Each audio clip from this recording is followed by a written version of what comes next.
সুন্দর ভ্রাতৃত্বপূর্ণভাবে সবাইকে একসাথে নিয়ে সমাজটাকে সমৃদ্ধ করার চেষ্টা করব। আমাদের এই নির্বাচনটা আমরা অবশ্যই কোনো পক্ষপাতিত্বের নির্বাচন না। আমাদের এই নির্বাচনটা হচ্ছে আমরা আজকে চারবারই এক পরিবার হওয়ার নির্বাচন।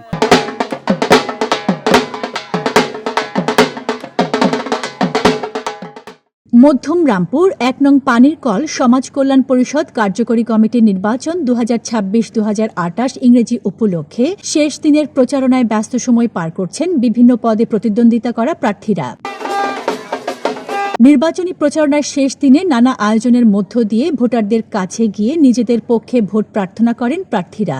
জানা গেছে, গত ৭ আগস্ট নির্বাচনী প্রচারণার শেষ দিনে পুরো এলাকায় ঢোল বাজিয়ে এবং ভোটারদের দাঁড়ে দাঁড়ে গিয়ে প্রচারণা চালান বিভিন্ন পদে প্রতিদ্বন্দ্বিতা করা প্রার্থীরা। এ সময় প্রার্থীরা নিজেদের বিভিন্ন পরিকল্পনা এবং ভবিষ্যৎ কর্মসূচির কথা ভোটারদের সামনে তুলে ধরেন। সমাজকে যেভাবে সংগঠিত করা যায় এবং সমাজে যে ধরনের সমস্যাগুলো আছে, যেমন আমরা সিসি ক্যামেরা আওতায় আনার চেষ্টা করব।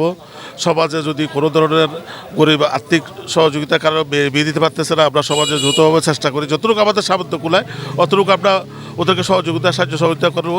আশা করি আমি যদি পাস করি, আমি আমার সমাজের যারা প্রতিনিধি আছে তাদেরকে নিয়ে সমাজের সুন্দর একটা সমাজ উপহার দেওয়ার চেষ্টা করব। আমি চেষ্টা করব সাংগঠনিক সম্পাদক পদে যদি জয়লাভ করি, তাহলে আমাদের সমাজে যেসব সদস্য এখনো পর্যন্ত এই সামাজিক সংগঠনের সুফলটা ভোগ করতে পারতেছে না, তাদেরকে কিভাবে ডিজিটালি এই সামাজিক সংগঠনে আনা যায় সেই চেষ্টাটা করব।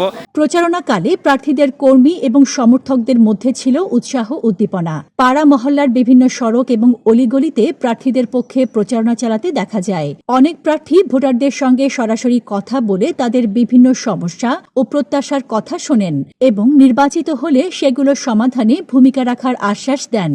এদিকে নির্বাচনকে ঘিরে এলাকাবাসীর মধ্যেও ব্যাপক আগ্রহ দেখা গেছে।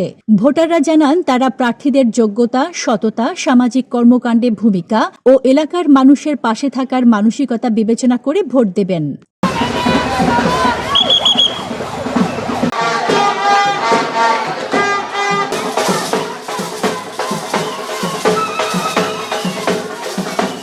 মধ্যম রামপুর ১ নং পানির কল সমাজ কল্যাণ পরিষদ কার্যকরী কমিটির নির্বাচনকে কেন্দ্র করে ইতোমধ্যে পুরো এলাকায় উৎসবমুখর পরিবেশের সৃষ্টি হয়েছে। শেষ দিনের প্রচারণা শেষে এখন ভোটের অপেক্ষায় রয়েছেন প্রার্থী ও ভোটাররা।